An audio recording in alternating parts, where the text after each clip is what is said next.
Hi, and welcome back to CVC Interviews. My name is Joyce Vaudreuil from Vernon. Tonight we're talking with another local person because this is local information by locals for locals. Tonight we have Chief Mark Montminy from the Manchester Police Department. Tonight's topic is of very serious nature and has some important information I'd like to share with you. But first, let's get to know Chief Montminy. Thank you very much for coming tonight. Thank you for having me. We're very glad to have you here. What I'd like to know is, what is your background? You weren't obviously started out being a chief, and so what is your background? Well, I started off in law enforcement about 32 years ago. The first 3 years as a police officer I spent in the town of Coventry. So I learned a lot about small town policing.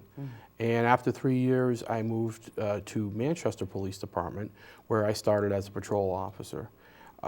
Eventually, I became a supervisor, and then a lieutenant, and then a captain, and then a deputy chief. And eventually, I took over as chief in 2009. Oh, well, congratulations. It's Thank you. Great to hear when someone really works their way up the ranks. Thank you. Very important. Tonight's topic is sex trafficking. And it's not a topic people in bedroom communities such as Vernon have conversations about. Also, a guy like you from Coventry and even Manchester, you don't think that you're involved. So what led you to this reality that sex trafficking is happening here in the United States and here in Connecticut? Well, first off, my concern is human trafficking, regardless of whether it's sex trafficking or not. And perhaps if we could describe the two different types of human trafficking that take place. Absolutely. One type is, as you said, sex trafficking. Sex trafficking takes place when an individual is coerced or forced into the sex trade by another individual, a position they wouldn't normally be in, except that they are, they're kept dependent on a third party who forces them into that lifestyle. Typically, women who enter that lifestyle do so at the age of 14. That's the median age. Wow. For boys forced into that lifestyle, it's 12. 12 years old. So picture what you were doing at 12 or 14 years old and being taken, let's say, kids often run away. And when they do, they typically end up in the city. And when they do, they typically end up being taken advantage of by another individual who offers them food or shelter or what have you.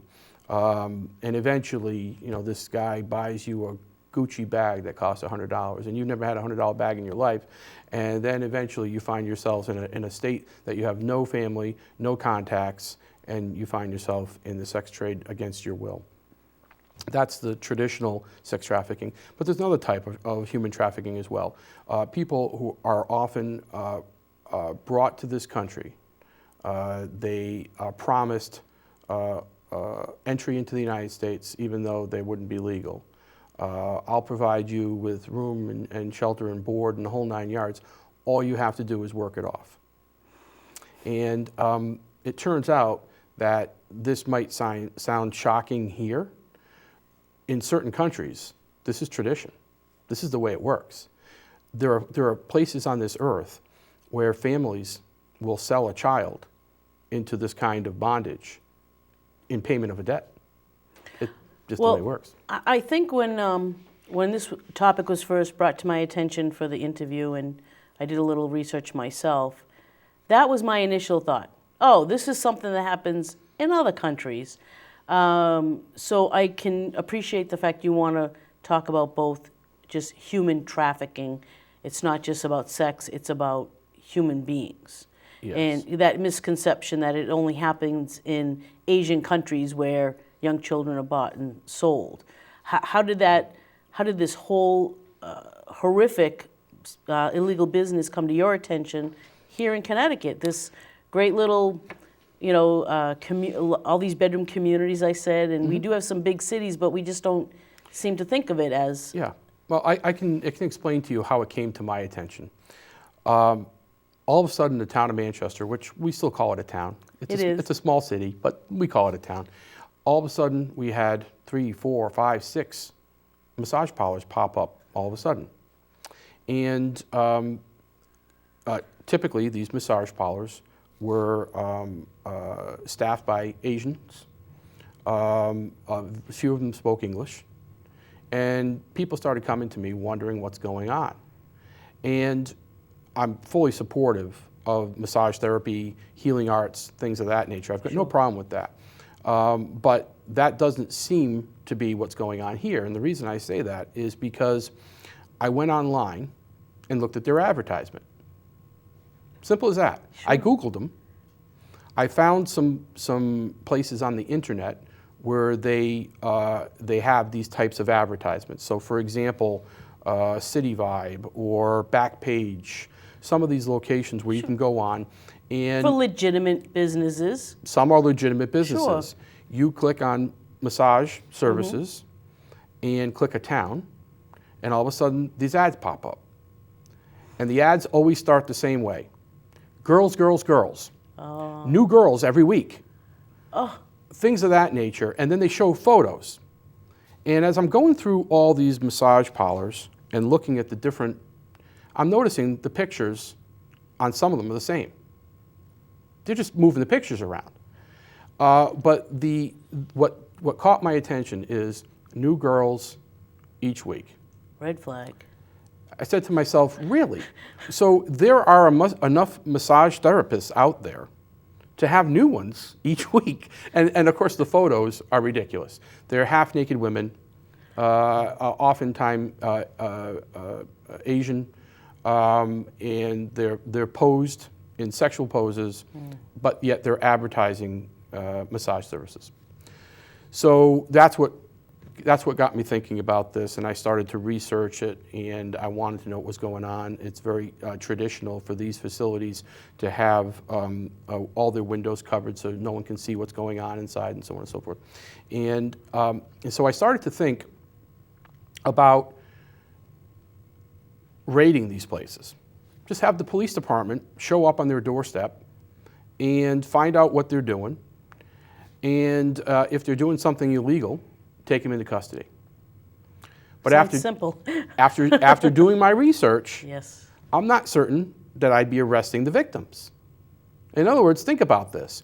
So we show up at a massage parlor that we think is something else, and we show up with 20 cops, we surround the place, and we arrest 6 Asian women. Are they guilty or are they the victims? Well, we're not quite certain. Nobody speaks English, or at least they don't claim to. Everything they own is in the back room in a duffel bag. I'm not certain that they're the ones. Right. I think they're actually maybe being trafficked rather than perpetrating a crime. And I started to research it, and I started to get more involved, and that's when I started to learn what we're talking about today. You know, by state law, you can't be a prostitute under the age of 18. If you're under the 18, somebody put you up to it. Right. And therefore you're a victim. Well, the same holds true regardless of your age. The same could hold true. So let me walk you through this. I live in China. I'm just making this up. This is just an example. I live in China, but my life is terrible, and I want a new life in the United States. And I go to this individual who says, I can get you into the United States. No questions asked. No one's going to ask you for your passport. Don't worry about it. I'll set you up. I'll get you a job. All you got to do is work for me for 3 years. Or perhaps work for me until your bills are paid, whatever the case may happen to be. So this person who speaks Mandarin gets on a boat, all of a sudden shows up in the New York, New Jersey Port Authority. Somebody in the van picks her up with 4 other women. They drive her to Connecticut, where she knows no one. I mean, she probably knows no one in the entire state or the entire country, let alone Connecticut. Yeah. They drop her off. She doesn't speak the local language. They take her passport away. She has no money of her own. And now she's in a massage parlor. Now what? Can't go for help. Right. Don't even speak English. Have no friends. And so what they do is they purposely move these people around so they can't develop roots, they can't form friendships, they can't make a connection with another human being, because 2 weeks later, you'll be in Montana or wherever you're going to be. And you're forced into a lifestyle that you're afraid to get out of. In other words, if I call the police, what's going to happen to me? Well, first off, I may be arrested for prostitution. Right. I may be thrown out of the country because I'm not here legally. So I could end up being dumped back on Chinese soil after I spend 3.5 weeks in jail. Well, I don't want that, so maybe I'm better off not calling the police. And so you see the trap. And they feed on that, right? Yes, you see the trap. Right. I mean, you know, but there are surefire signs of it as well.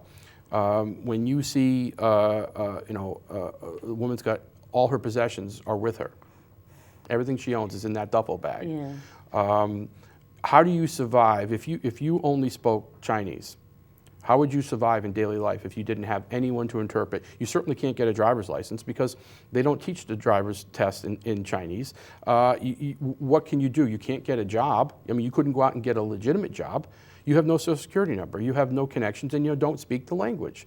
So oftentimes people from out of the country find themselves in that situation. The other type of situation that you're concerned about with sex trafficking are U.S. citizens. They're children. They're literally the boys and girls next door. Sometimes they have mental health issues. Sometimes they have a bad scenario at home. Who knows why they leave? But typically what happens is they leave the relative safety of their home and they hit the streets. Usually they hit the streets in the city, but not always. Right. So let's say, for example, you're a kid from South Boston and you split and you end up in the Bronx. You don't know anybody in the Bronx, and the minute you get off the subway train in Grand Central Station, there are 6 dudes sitting in Grand Central Station just looking for that individual that doesn't seem to have someone with them, doesn't seem to know what they're doing. They're the first time in the city, and so they're staring up at the, you know how, right. And they can pick this up like that. Yeah. They know exactly what's going on, and they walk up and say, "Are you alone? Hey, you want something to eat? You must be hungry. You want something to eat?" And they form a friendship. Sometimes the kid, 14, 15, 16-year-old kid, thinks it's a romantic friendship. They thrive on the attention. Guy bought me a Gucci bag.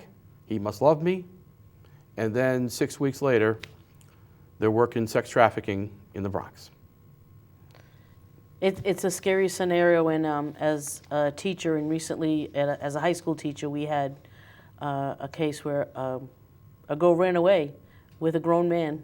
The guy's in his 30s, and that's what we were fearful for her, and we did notify some authorities in New Hampshire because that's where she was last seen. So the internet's played, I'm sure, a horrible role in luring people away too. Sure. One of the interesting things you brought up about the internet is when I started law enforcement 30 some odd years ago, prostitution existed as people on the street. Red light district. Red light district. Yeah. People on the street. Adult women. People walking up and down the street looking for a John. That's just not the way it is anymore. If you want to visit a prostitute, you simply Google it and you find individuals, you'll see ads, in town this weekend only. Somebody call me, tonight. Yeah. That type of thing. Right, but right. no one walks on the street much, at least not in Manchester. I mean, in Manchester, we're small enough where it would be noticed. Sure. And the same goes for Vernon, Bolton, South Windsor. Somebody would notice if you were walking. The police would not fail to miss that. So you don't see that kind of prostitution happen. But I went onto the web and found a site that actually mapped out the local prostitutes. In other words, you typed in an area, and they would give you a 30-mile radius from Hartford, and it'd be little dots like pin maps. Wow. Yeah, exactly. So it's unfortunate, but the internet has forced that kind of underground, so we no longer see anybody walking up and down the street. But on the flip side, you use the internet to find out about Catch these new 'em. massage Yeah, parlors. to catch 'em. And with the advertisement. So you've actually moved with the times or ahead of it. Right. They're like, oh, chief of police, he's not going to be looking on the internet. Well, and here we you do. did your research, Yeah, obviously. we do. And I want to reiterate, I got no problem with legitimate massage parlors. I mean, there are Sure. people who make their living with Yes. massage therapy, which is a terrific thing. I'm fully in support of the healing arts and things of that nature. That's not what I'm talking about. What we're talking about is the guise of being a massage parlor. Right, right. And that type of advertisement of new girls all the time, that, what else? That can't be legitimate. Yeah, I mean, no, it can't be. Because you want someone that's been certified and has well-established business, and so that should not be a selling feature for someone who needs it That's for right. health reasons. Right. Yeah. If I was looking for massage therapy, I'd want been here for 20 years. Right, You know, right. That's yes, what I'd be looking yes. for. My husband was a plastering contractor, and massage therapy and chiropractic care were two of the ones he counted on to stay active Sure. in that type of business. So we did touch on runaways, and I was just going to ask you, what are some of the statistics? You obviously don't have your, a book with you with all your numbers in it, but in general, what kind of statistics do we see for runaways and the ones who get caught up? You said boys start as young as... Boys start as young as 12. 12. The average age where they first get inducted into the life is 12. Girls are 14. And I can tell you it's by way of statistics. For those people who come out of the country into this type of lifestyle, they almost always come to the United States. So the federal government maintains a map where they can show the routes of travel. And typically what happens is those from places, usually they're impoverished countries, in the Southeast Asia, the East, Africa, places where they have socioeconomic strife. They typically move to Central Europe, and from Central Europe to the United States. But if you look at the end destination, they're not going to Australia. They're not going to South America. They're all coming to the United States. And it may be for two reasons. Number one, this issue is kind of under the rug here. And the second issue is because the individuals themselves want to come to the United States. In other words, part of the theory is that they're looking for a better life by coming to the United States, which is the same thing all our ancestors did at some point in our histories, right? Yes. I'm not suggesting they should do it illegally. I'm just saying that there is still the thought that the United States is the best country in the world to live in. You have the most freedom here and you have the most opportunity. And people in other countries want that. They're willing to take risks knowing that it could possibly happen to be here. That's Because right. it is still the best country in the world. Right. So they are right to want to be here. But the fear of once they get here, because I can imagine they instill the fear of the authorities, the police. They are the enemies. They're the enemies at home. They're the enemies here. But there's a certain amount of truth to that. So picture this. If you grew up in Pakistan, the enemy is the police officer. In other words, you don't go to the police officer for assistance with a domestic problem. I mean, corruption is rampant in certain countries, and the police are not preventing it. They're at the fore of it. So in certain countries, people have learned the police are not your friend. Don't trust a police officer. The fact that it's different here is unknown to them. I got to tell you, just when you Google trafficking, and I did it for Connecticut and New England, I was shocked because I'm looking back at some of the news stories. I remember hearing some of those, so I'm wondering why I didn't, as an average intelligent adult who watches the news, I haven't really put the pieces together. Do you find that's kind of true with your average citizen? Yeah, the reason I'm here is to bring awareness to this. Yeah. I don't think people know. I don't think people think twice when they see a 13-year-old girl with a man who's clearly not her father. I don't think women go to a nail salon and say, geez, I wonder how these people came to be here and if they're here of their own accord. I mean, I'm just throwing out examples. Well, I got to tell you on the second part, the nail salon. Yeah. I honestly have thought of that, but I don't know what I could do as a citizen if I thought that this particular person who's waiting on me is doing this under duress. Mm-hmm. Frankly, the one I've been going to the 2 years I've been living in this area now, it's always the same people. So I'm really hoping that some of the other people, they are part of a true family. You like to think that they are helping their relatives and Right. their friends out. But for example, if you work at a hotel and a man brings in 3 women, rents out 3 rooms just for the night, and then 26 people. I mean, Yeah. there are signs of this kind of behavior, and because of that, state law is trying to catch up. Now we're teaching people who run hotels and motels the signs. People who work in those kind of service industries, we just discussed the signs, and now we're starting to train law enforcement across the state what to look for too. Because remember, this is no easier on us than it is on you. Sure. What would I do if I bumped into an individual, let's say, who was forced into the landscaping trade and came to me and said, I need help, I'm here against my will. Okay, so what do we do? A lot of times what happens if we raid a place like a massage parlor, we end up taking people into custody. They won't speak to us, even if we had we're the enemy now because we've arrested them. They're looking at deportation. They think we're going to call ICE. Picture all of the things that float around. It's not as simple a problem as you think, particularly for law enforcement. It's hard for us to know who the victim and who the offender is. So let's go back to our massage parlor theme. Sure. We get 6 women inside. None of them claim to be in charge. We run the business and found out that it's owned by a guy in New York City. And he owns 17 of these places. So what he's doing is he's moving the girls here to the girls there, to the girls there, and he's shuttling them around so they can't establish roots, they can't form friendships, they can't, and that's who I want. Sure. The guy in New York. Well, he's saying, I don't know what you're talking about. I didn't do anything wrong. I own a legitimate massage parlor.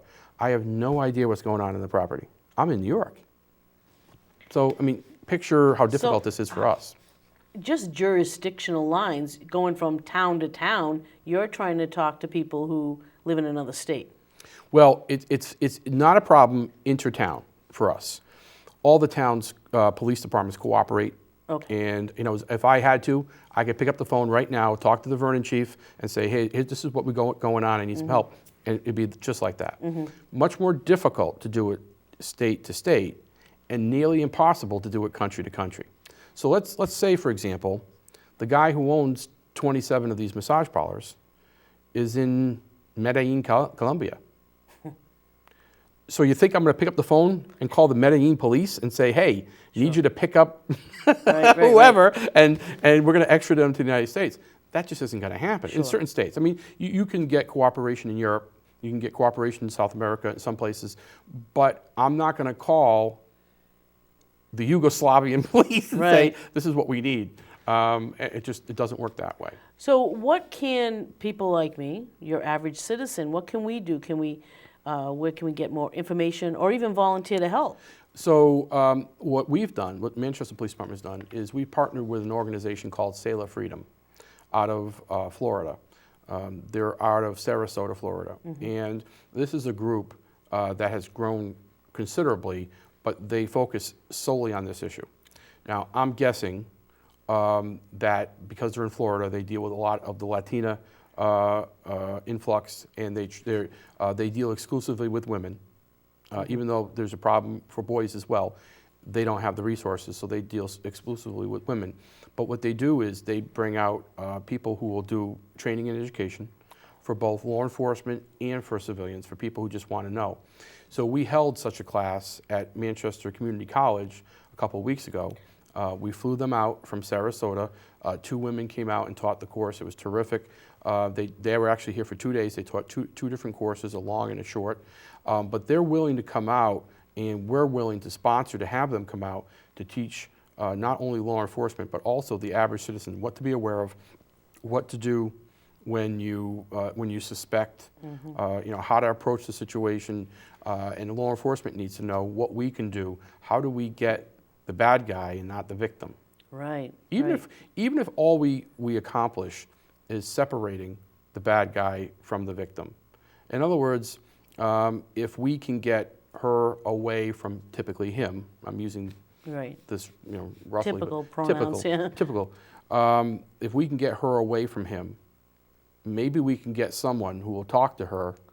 Maybe we can get someone who speaks her language.